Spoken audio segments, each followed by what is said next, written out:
dirty.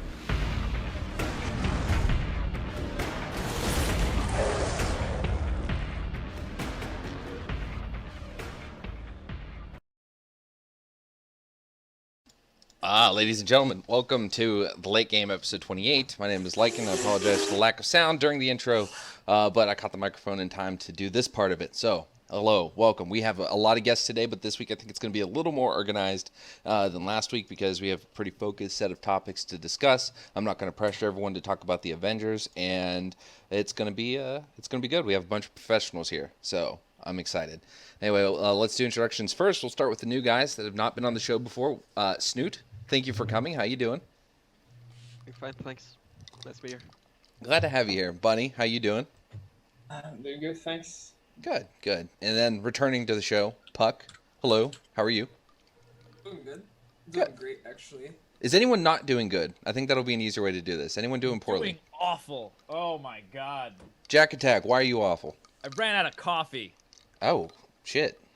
I need to go make more now. I think you do. That you do. All right. And Snoot, you're a little quiet. If you could turn your mic up just a little bit. I don't know if it'll let you adjust that. Testing. Is it good? A little more? Testing. I think that'll be it. Okay. Hey guys, if it's bad, we do apologize. You know, the sound is just, we're not working with professional level stuff going on here. But anyway, we're going to kick off with a lot of things. We're going to start a little different, and we're going to work our way. Normally, we'd wait for the questions to the end, but because some of the questions bring up topics that we didn't plan to address, directly as main topics, there we go. All right. The dogs, finally. Okay, so with that, let's talk about DreamHack. Someone brought up a question about DreamHack and the lack of StarCraft 2 coming up. And so really, I don't know how much we can get into this one, but basically what it comes down to, it's no secret that StarCraft 2 isn't drawing the kind of hype that sponsors require. And it's a good investment for them to put it at the cities where it is historically done the best. So does anyone see any significant issue with the lack of StarCraft at the moment? We're currently in a lull in StarCraft before Legacy of the Void. Does anyone see a big issue with the lack of StarCraft at DreamHack, at every DreamHack event?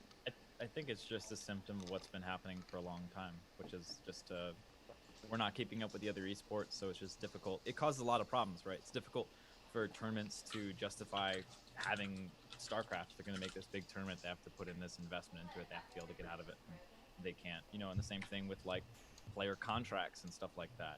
You have a contract, you have a sponsorship with a certain company, your contract runs up and like, StarCraft's not doing as well before, so we're going to cut your salary because, it's not worth as much to us what it was before. And, and this is kind of the same thing that's been happening for a while, but hopefully, Legacy of the Void helps enough so that we can come back into full force. But it is kind of let's be real, it's kind of like a scary thing that's happening. Yeah. JaKaTaK, if you can you up your volume a little bit more? Hell yeah, no problem. If you want to be optimistic about it, you could say it's a calm before the storm, before we get the big huge wave of really silly, ridiculous hype. Oh my god, Protoss campaign. People swing in, and then that's opportunity. We can't say for certain whether it's going to be incredibly successful, we retain lots of people, or they're going to move on really quickly. It's just opportunity. So be ready, be prepared, enjoy it, that sort of deal. All right. Anyone else have a final thought on DreamHack? I really don't think it's a huge negative. I think that people just fear-mongering and like to jump at any chance they can get to say dead game. Just healthy downsizing. Oh. I don't think it's like surprising at this point. I don't think like I'm sure nobody read it and was like totally fucking shocked. I'm pretty sure it's kind of and they announced it. The post was like, oh my god, the post made it sound like it got pulled and this guy bought his tickets, but it was announced when these tickets were made available that there wasn't going to be StarCraft at these events. Yeah. So. Yeah. I can say that personally, as a player, I don't really care that much. I feel like I travel to tournaments constantly anyway, and there's stuff to watch all the time. So for me, it's not a big deal. There we have I think Gfinity kind of has taken a little bit of the place that DreamHack had. I mean, Yeah. DreamHack is downsized, but Gfinity also hosts so many more tournaments But the primary difference, of course, is that the Gfinity events are a bit more closed. They have qualifiers, sure, but they are like 50-50 qualifiers and invites. So it's obviously not as big and accessible for the players as a normal DreamHack Open is, which is a little bit sad. But for many of the top players and those that do qualify or qualify to get invites somehow, there's still enough to do for those people. Okay, cool. Speaking of which, I think that Gfinity is a good sign, right? They're investing in StarCraft. They're continuing it. They're adding StarCraft. It's someone that's gone out of their way to make that a primary game of theirs, and they're investing a lot of money. So, these are people that, from what Red Eye has said and all that have done their homework, and they're a solid company. So I think that bodes well for StarCraft. The good and the bad. Everyone's going to change up how they approach it. Let's see. Anything else off the top? I don't think we really have much. Steven, yeah, I see. I'm asking this completely seriously. Uh-oh. What's Witcher about? I hear a lot people going nuts about Witcher 3. I've never played any of the series. What's it like? What is it? It's a cool game. It's just it's a role playing game, but it's like actually like a good RPG. It's not like a Bethesda shit RPG. Like it's got a good story, good characters. The combat system is pretty good. It's kind of like Skyrim. No, it's nothing like Skyrim because Skyrim is shit, and this game is Ninja actually kind good. of baby. It's more like an action game. It's like if Skyrim was a good game. All right, cool. Maybe I'll check it out. I haven't actually been able to get too into any games that aren't competitive games. Like I bought The Evil Within, and I don't know if I've made it past chapter 3 or 2. Sure, that game is. The like- story is really silly. Try not to pay attention to it because you'll feel like a little dumber by the end.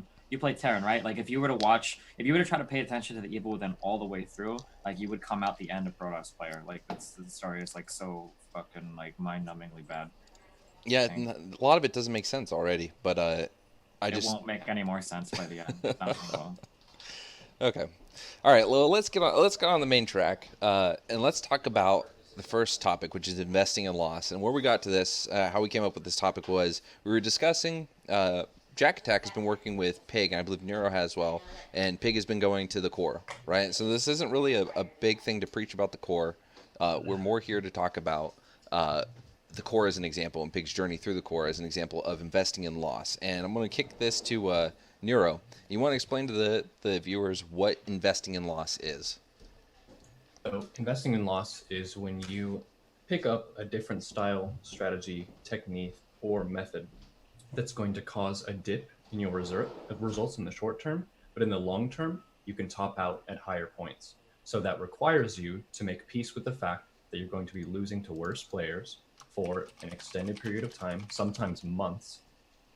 Keep it together, commit to the method, and then you'll rise up on the other side. I actually wanted to ask Snute, because he's the first example that comes to mind from Zerg players who invested in a strategy, the swarm host, in certain matchups that other people weren't using at all. And it took some time to kind of innovate that, cultivate that, learn how to mechanically control the units, and how to implement those strategically in optimized ways.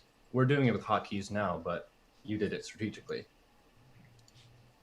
Yeah, I don't know what to say. I mean, I just figured that the Swarm Host was a really good unit, so it's totally worth it to take the time, and I would recommend to anyone, if they find something that they believe had potential, then by all means do the switch, because it will benefit you over time, and I don't think it's worth it to think about the month that you're going to lose, for example, a little bit more, because it will pay off after that month, and it will just keep paying off until, for example, the game is patched because your strategy or approach is too imbalanced.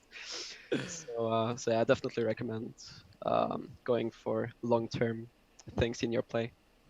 And you could say the psychological principle that's the main barrier to investing in loss is loss aversion. People's fear of losing games, dropping rank, losing reputation, losing to other players. There's another little psychological thing going on too. It's called the sunken cost fallacy. That's where if you've already invested some amount of time into a strategy that you know might not be optimal, because you've already invested some amount of time in it, you feel attached to it, even if it's irrational, and you continue to dump time into it too. I think there are a lot of people, and I hear people say things, especially when I was doing coaching of like Gold League players and Silver League players. There are a lot of people who are like, yo, like they wouldn't use hotkeys, period, like on their keyboard. They wouldn't do like the 1 through 10. Like they would still do like A for A move and shit. And I'd be like, yo, you gotta learn to hotkey your shit. And a lot of people are like, I'd probably be better if I hotkey, but I've already put so much time into like playing without hotkeys that I think I'd rather just, keep on this. And it's like, well, okay, but like you're always going to be a worse player than if you would just suck it up and learn how to use hotkeys. Just because you've made like an initial bad investment doesn't mean you have to follow that investment into it like until you're dead. You can drop things and just have a loss and then go and do something more efficient that will, in time put you at a better spot than where you would have been following the losing strategy. And I think that it's really interesting too, with that particular example, because I've been trying to figure out a way to like communicate this and formulate this, especially to newer players. But using control groups makes the game easier to play. Like after you've hit the bump, right? Once you've learned how to use the control group, the game becomes easier to play. Not like it's not more difficult. It's like the whole reason why you do that is to make things easier, to make things flow better, and things like that, You just have to know, like, it's just like I think it comes down to confidence. You just have to know that you're going to come out at the end better. I remember that I spent a couple days, there was a time where when Legacy of the Void was coming, and I wanted to start using Stormhost more in my playback when I played more, and I was like, you know what, I can't fucking do this with 3 army hotkeys, it's not enough. So I'm going to move my, I think I moved my hatcheries to 5 and my queens to 6, so that I had 4 army hotkeys, 1 through 4, instead of just using 1 through 3. And I did it, and for the first, I probably played like 20 or 30 games where I kept hitting like the queen instead of the hatchery, or like I was hitting like an army hotkey instead, and it was bad, and I was losing games that I know I shouldn't be. In the middle of combat, it was bad or whatever. But eventually got to the point to where I'm late game versus Protoss, and I've got Stormhost in a separate hotkey group, and then I've got Roaches and Hydras in separate groups, and Vipers in separate groups, and it's really fucking nice. Like, God, this is amazing. Like, I have all this shit set up, and I couldn't do this before on my 1 through 4, You just have to bite the initial loss, knowing that you're going to come out at the end a better player, and you can't get discouraged immediately, because you're fucking yourself in the long run. That's also a reason why people, if you're going to learn an instrument or some kind of athletic thing, a lot of people will tell you, get a teacher, get a teacher. People don't tell you to get a teacher because you absolutely need one to learn. You don't. It's so that you don't learn a bad habit, because breaking a bad habit is always going to be more painful than learning from nothing. Because to break a bad habit, you have to unlearn a bad behavior. You're going to have to do something worse than how you previously could do it, because bad habits do work to some extent. That's why people learn them. And then, you're going to have to go through that process of rebuilding something you've already torn down, which sucks. Yeah. Like, one of the things that surprises me is a lot of lower level players don't want to do the on-ranked ladder to learn new methods with the keyboard or the mouse. And they wonder why they never improve or can't keep using their new control groups.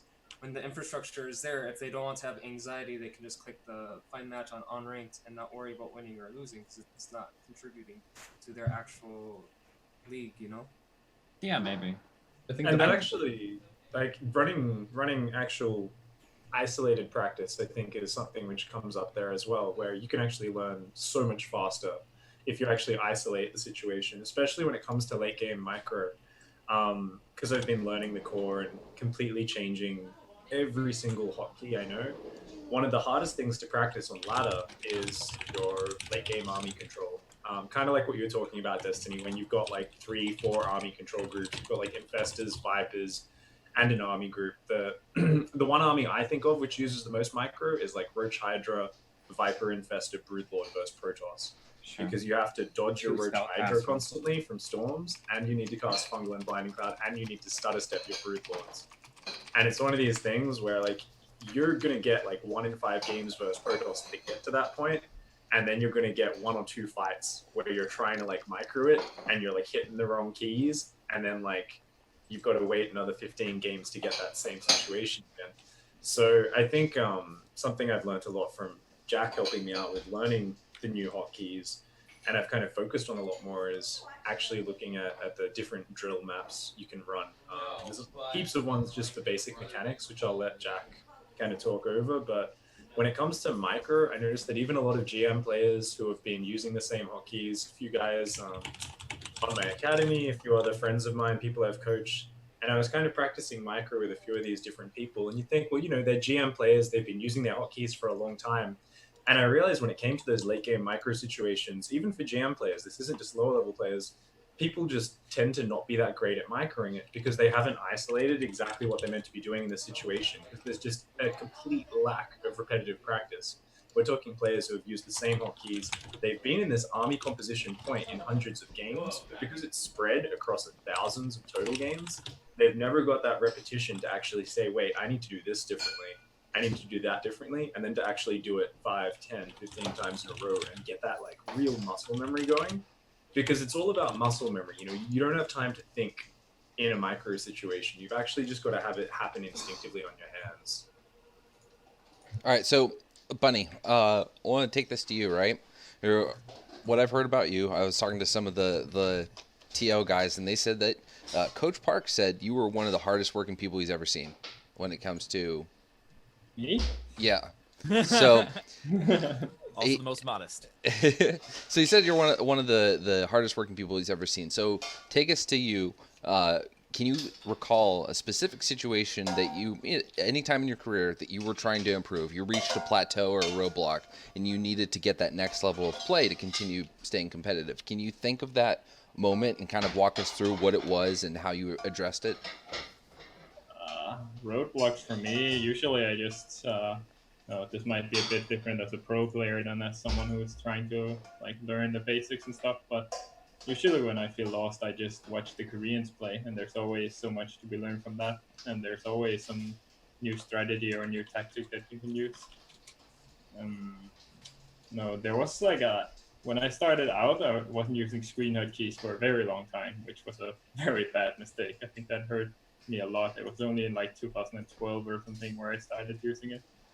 So I don't know. Have a really good basic hotkey setup before you, like as early as possible.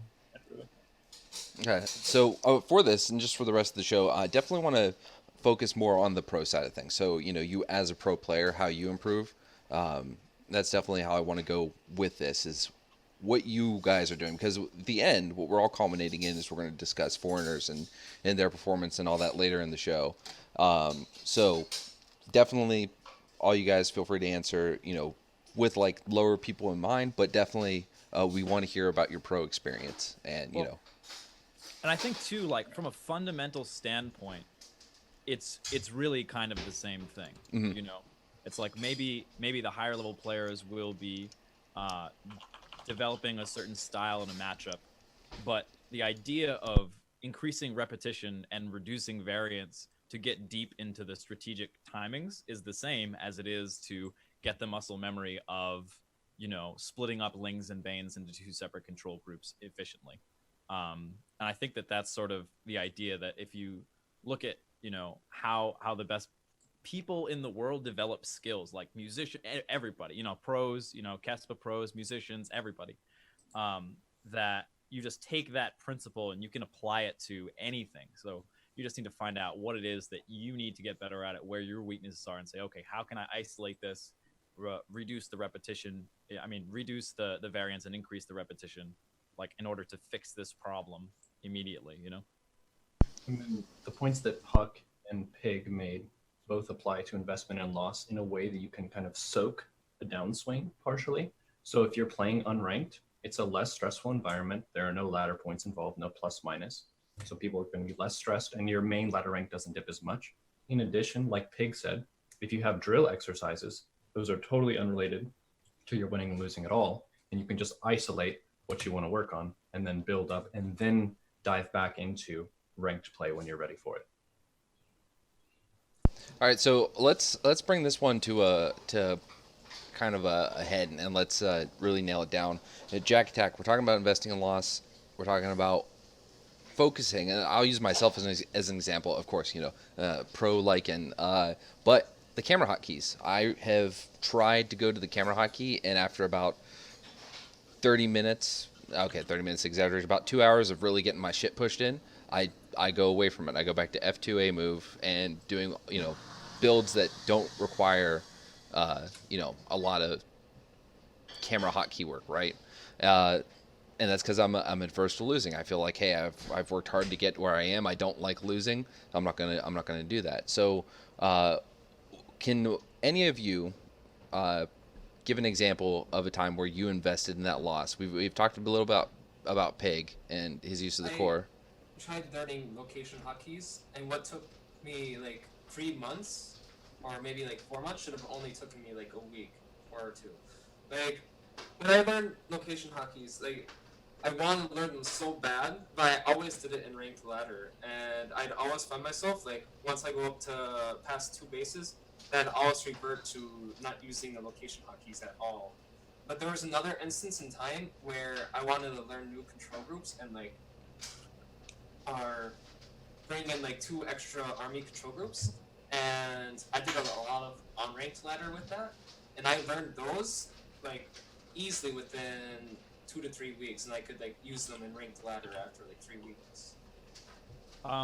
And just so that you all know, I worked with a map maker, and I have a very specific training scenario map. It's an extension mod called Location Hotkey Trainer, and I put the video that explains it in the chat. But basically, what it does is you start off with 4 bases, and you set your location hotkeys, and you have a small army group, and magical overlords come in as if they're going to drop banelings on you, and you have to sort of deflect them and use your camera hotkeys to grab your workers, pull them away, etc. And then once you get good at that and comfortable with that, then you also have a worker to micro on the other side of the map, so you can work on your multitasking as well.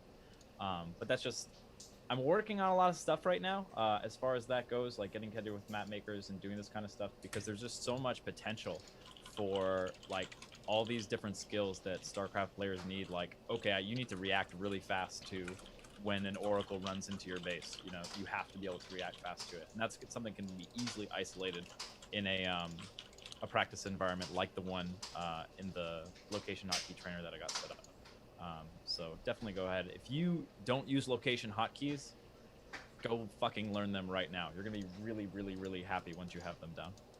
All right, so let's go with that. That's one of the little sub points we had up here. Bunny, you said you weren't using them for a while. When did you start using your location hotkeys?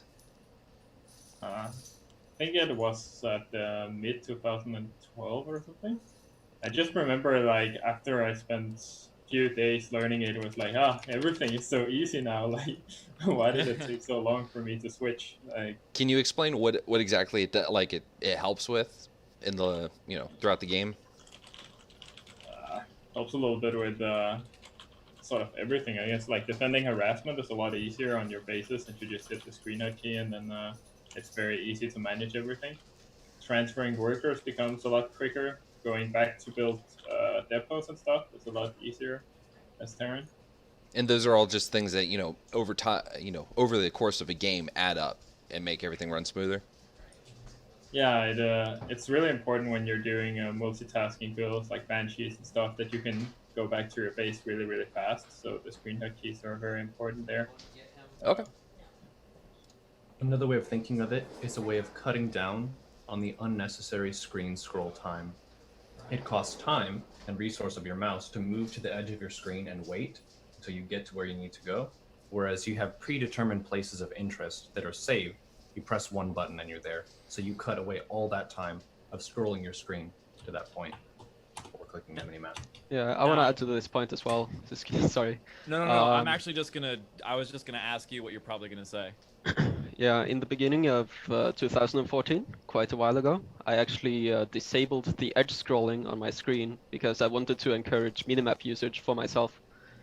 In addition to the camera hotkeys as well, I made some pretty drastic changes. I lowered my DPI, but I found that to be a very good way to increase my my navigation on the minimap, so to speak, by simply disabling the scrolling on the edges. It forced me to use the minimap more, and I thought I would enable the side scrolling eventually, but I still haven't done it. So, so you can take some extreme measures, and it can be very helpful for your play.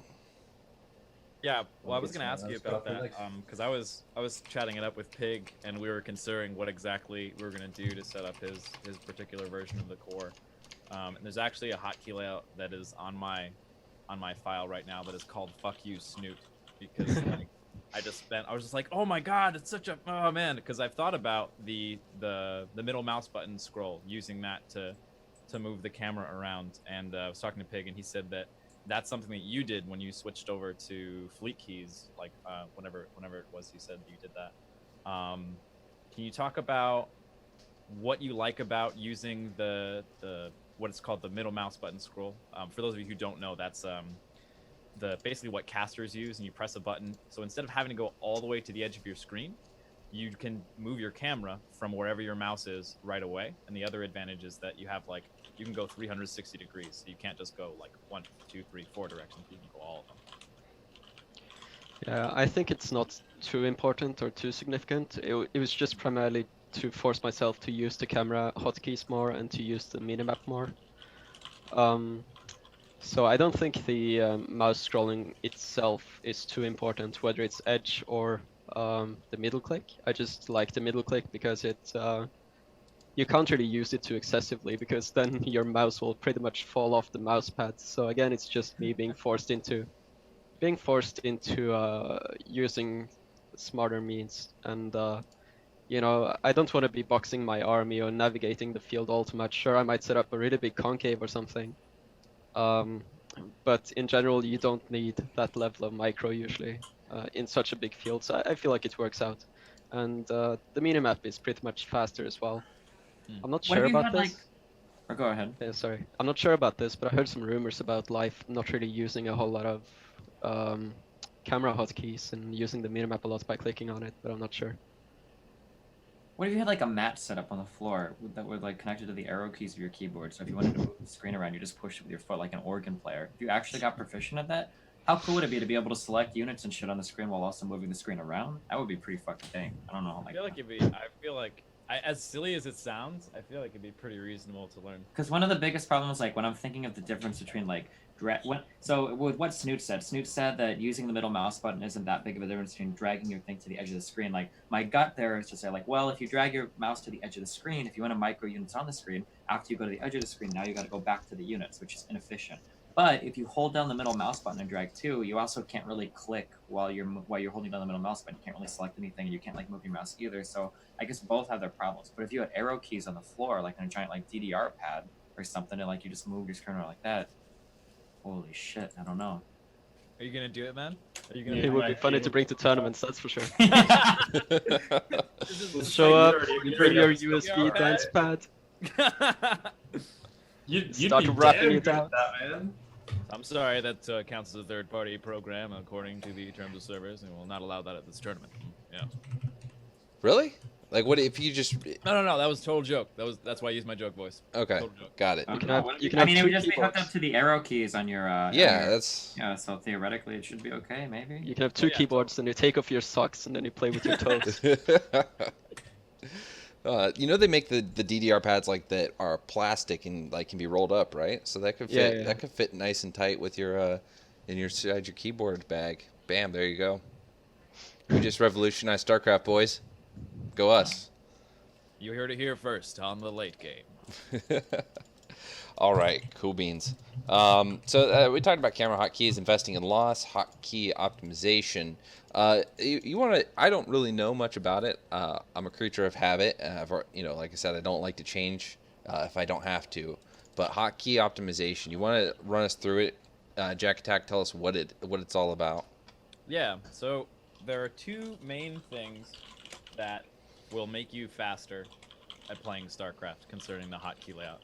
The first is the one that most people will think of, which is don't fucking use P for probe because it's all the way across on the other side of the keyboard. It's obviously going to take longer. So that's the idea of reaching and bringing the keys in closer.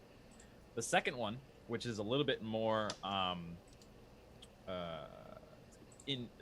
abstract, is I call it finger repetition. So when you have a common action sequence like selecting your army, control group, and attack moving, if you use the same finger twice in a row, it's going to be so much slower. Holy shit. Two different fingers. So with layouts like the core, it's systematically set up so you will not have finger repetition ever. Because instead of assigning things by the way they look on the keyboard to make them look nice, like, oh, they're all in this square, all the things are control groups, we set them up so that certain fingers have certain jobs. Like two of your fingers, their job is to select control groups, and your other two fingers, their job is to do abilities. And the cameras are kind of layered in on top of that with different modifiers and stuff like that.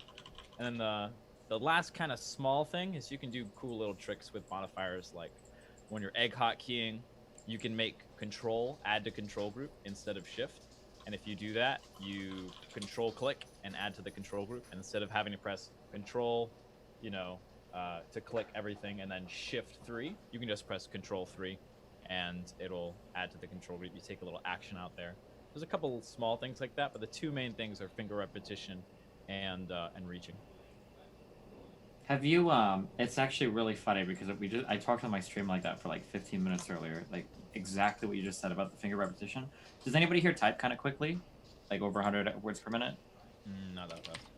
So one of the things you notice, I literally just talked about this on my stream. It's really funny you bring this up. One of the things you notice when you type quickly is that typing out words is very quick, right? Because your fingers all just like they just fall like a machine gun, like onto this, like literally like that. Like before you've even lifted up like one of your fingers completely off of the key, you could have finished the word. Like that's how it works. But if you're typing, and you come to certain words, right? The example that I use, like different, is actually really hard to type quickly because doing that double key press is so much slower than any other combination of, like, it's brutally slow. Like, it's actually so ridiculously slow. Like, if you watch somebody type quickly, you'll notice that when you come up to a word like that, where it's like, you're going like this, and you have to do, like that stop, it, like, pauses everything.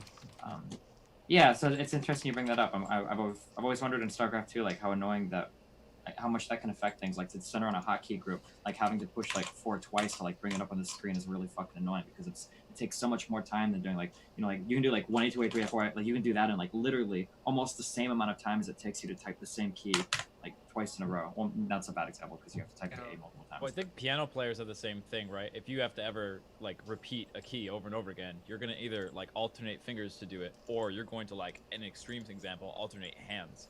Well, it's a little bit different on piano. You can't really do much on piano because you have to wait for the key to come up all the way before you push it down again. Yeah, I guess it's kind of the same concept. But it still happens though. Like if sure, you want yeah, it does. Fast enough, you're still going to use 2 fingers instead of 1. For sure, and you'll never be able to play one note on the keyboard that quickly in succession because you're always limited by the depression and the raising of the action. Right, same thing with a keyboard. You have to wait to depress it to activate it, and then you got to wait to bring your finger up to release it in order to go back again. I've always wondered on keyboards. I'm always really curious because in typing quickly, this has always been like my biggest problem. I'm surprised that keyboards don't have like a repeat key where you can just like hit like the tilde and it'll automatically repeat the last key that you pressed or something because it would be much faster than having to wait to type the same key twice in a row. Huh. I never considered that. Yeah, I don't know. I've never even really thought about that. Well, that's never mind. That's gonna make a Protoss joke, but I made too many. That is actually interesting because when I started learning the core, and I kind of became aware of how bad I was at typing as well. In that I learned how to type just by chatting on like MSN, friggin' Messenger back in the day and stuff, in a really horrible way. And I realized that like my right index finger is like the only finger that does anything on my right hand, and I'd use like 3 fingers on my left hand, and this sounds like so bad, and it is inefficient. Like me too, to be honest. But I type almost 100 words a minute though, like and especially if I don't have to use like punctuation and stuff, I could type way faster than that. But it's hilarious to think about it because your fingers can be trained even in these inefficient circumstances if you do something long enough to be quite good. Yep. And it's kind of what Neuro was saying before is that and Destiny was as well. How you get attached to something you've done poorly because to some extent even a bad habit gets you there slowly. That's why people develop bad habits. Yeah, it's actually that's not even like kind of that exactly ties into what we were talking about earlier because if you were to learn to type properly, you would be able to type much faster than you can now. But when you just start, you would probably have like a month downtime where you would be like, Jesus fuck, like why am I using all 8 fingers on the keyboard? Like I can only fucking type like 50 words per minute. Like this is so dumb. And then you fall back into old habits again because you don't want to be bad for a while. That's actually exactly what I'm doing right now. And for like the first couple of days when I completely banned myself from using my old typing method because I'd gone through the trainer, I'd spent like 6 hours or so just practicing it an hour each day. And I was like 22 words a minute for like the first 3 days. And I was like writing emails to people, organizing coaching. And it was, I wanted to kill myself. I was spending like 5 times as long just answering my emails each day. And then I'm like typing to people on Skype. And I'm like, oh, and I'm doing coaching sessions with people. I'm writing notes and just, and like my brain is going so fast. And I'm just like, slow down brain, like let your hands catch up. And it's getting there now that I'm getting a lot faster with it. But it's just interesting as well, because one thing I've noticed is that I'm using all 10 fingers properly with the way, this website's taught me how to type. And what I've come to realize is that what you were saying about the fingers where you repeat, right? Yeah, it slows you down. And I realized that with my old method, I was really good at my hands both moving from side to side to actually accommodate each other. So in my inefficiency, I think there was like some very slight situations where, because my hands would cover each other with certain words, I would actually kind of be slightly more efficient in those very few circumstances. But obviously, overall, way worse system. But it is interesting, the idea of, if you can avoid any repetition, it just saves you so much time. I have a question for you guys. You ever watched Lucero play and how crazy his fingers are? Yep. So when you guys were talking about that, I was looking at that. There's that video of him where you watch him play, and it's like you see his fingers. It's almost like they go all the way back as he's typing. He's doing that. And I was just thinking about like whether or not there's inefficiencies in that he could have, that would have helped him. But either way, as he gets into the game, the flashiness of his hands start to go differently. And I watched the way he goes for keys. And what I'm curious about is, in your early days of playing StarCraft, did you ever find yourselves being too restrictive with how many fingers you would use to execute what you were trying to do? When I started playing StarCraft, I maybe used like 3 fingers on my left hand, and now I use all 5. So. What about you, Snute? I've never thought of this. I just, use the PC like I've always used it. So. To explain it, what I mean is like when I play, I realize that I usually only use my my middle finger and my index finger to hit all of my number keys, and I very rarely use any other finger except maybe my ring finger on occasion. So, but I'm watching Lucero play, and he uses all 5 fingers, all 5, and it's just. How do you what? Yeah, I was the It's pretty same. common for players in StarCraft to use 3 fingers, or maybe even I was coaching a guy who used 2, and I was like, oh my. You only God. use 3. I mean, like that guy who used 1 finger on his mouth. wait, is this 3 fingers plus your thumb, or? No, I never use my thumb. I literally use my ring finger or my index finger, and my middle finger for almost everything except. You'd still be using your pinky, right, for like control. Control. Yeah. Yeah, that's where If you've never really tried to get good at a competitive game, like any competitive game, which requires full use of the keyboard, it's kind of a struggle to actually learn how to use control groups with your fingers. It's similar to like learning the piano. Like when most people play the piano, they use like 1 or 2 fingers max on each hand. Yeah, so it was just a thought I have.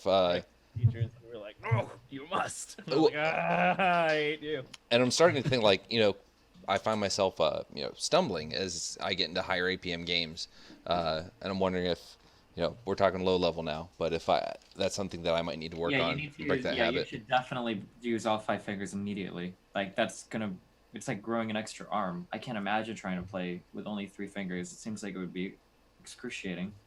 Yeah. So anyway, I'm sorry. A little selfish moment right there. Sorry, what was the next topic? No, go ahead. My question is totally fucking unrelated. Let's do it, man. Let's do it. Do it. Okay, here's the question. Let's say that you go to college, okay? You know how Tinder works, right? There's like 50 million guys, and there's like very few women compared to how many guys are on Tinder, right? Women tend to have a lot more of a pick than guys do on Tinder, right? Like even a mediocre, like a 5 or 6 out of 10 woman could get a ton of guys because everybody swipes right or whatever, right?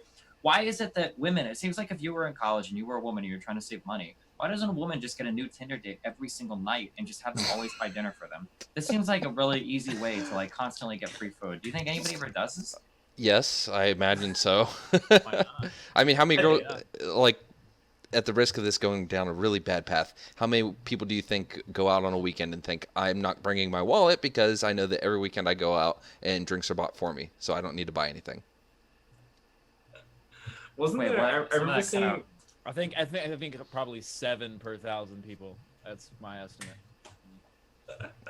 I think there was an article in some magazine or newspaper, and it was like a feature article on a guy who was like living as like a homeless sexy man. Basically, was his profession. Like he'd literally just like make sure he had enough money to groom himself, and like he didn't even have a home. and he'd just like pick up people and just crash at their place. And he was just like a pickup master, but he like literally was homeless, and he just relied on like sleeping with chicks and then buying him food, and like and that was his life. Like was that, and it was just like, okay, cool. The dream is real. Yeah, I'm sure that would be Fuck esports. What am I doing with my life? I'm just confused about it, because I'm like, like, couldn't you earn money doing that as well? Like, I don't know. There was an article on Frugal. I haven't had a chance to fully read it, but basically the guy like said, if you don't have money to go to Harvard, here's the plan. And like part of it was him explaining how you could live your life cheap and survive and all that and live comfortably. And the other part was like books that you need to read in lieu of the education. But the cool part was like, we could take Destiny's idea, right, where you live through food off of people on Tinder dates, but like the guy was suggesting, you get a home and you put it up on Airbnb, right? So I don't know if you guys know what that is. It's where you can you put your house up and people can just rent it for the weekend, right? So you put it up, you find a nice place in a nice city, and then you just put it up on Airbnb a couple weekends a month, and you get your rent paid, right? And things like that. So Tinder, Airbnb. I think that we are on the verge of the dream, fellas. Anyway, all right, let's get back on track with StarCraft. That's an interesting thought, though. What made you think of that, Steven? I'm not sure. I read something on Reddit or something that reminded me of it. And I don't know. It just seems like if you were a girl in college, like I'd fucking do it. If I was like, you just have to be like of average attractiveness. You get free food. Like it's like Friday, Saturday, and it's like, oh, I kind of want to save up because I want like a new bra from Victoria's Secret or whatever, right? Maybe I'll fucking just go like Friday, Saturday. I'll just go have a guy like take me out, like go on Tinder. Hey, yeah, let's go on a date. I really want to go on a date with you, and then you just go out, have him pay for dinner, and you never contact him again. It seems like. Yeah. You can even do it like you can even have it set up so that like you set your Tinder matches, like you could geolocate your IP to like a town that's like maybe like 10 miles away or something, so that you never have the chance of even running into some of the people that you do. So you could like harvest like these towns. You could go from town to town, geolocating your IP to like extract like all of the people there that are willing to buy food for you, and then you'd never worry about running into them, right? Because obviously you have like a fake name and shit set up on Tinder, and then you would just go back to your city after every date, and you would never have anybody ever catch on to you. Until you get murdered. Well, I mean, obviously you'd only meet them at public places and shit, right? yeah, that's the smart way to do it. One thing to address really quickly, people throw around the sexism like accusation a lot. When think about scientifically sexual dimorphism, there are physiological, biological differences between the sexes, and you don't need to be tippy-toeing your way through life trying to be as politically correct as possible. It's good to consider the science of why do males behave in these ways? Why is the distribution of populations this ratio of male to female? What are the advantages and disadvantages of being male versus female? And all of those questions have more complex answers than this guy's a fucking sexist. Wow. I completely agree. All right. Well, ladies and gentlemen, we're going to take our first break of the show. I believe that's an excellent note to end on. When we come back, we're going to talk foreigners versus Koreans. We've heard it rehashed before again and again and again, but actually we're going to go really, really deep into it, and we're going to talk about things like are foreigners doing enough? Do they respect the opportunity they are afforded by being a pro gamer?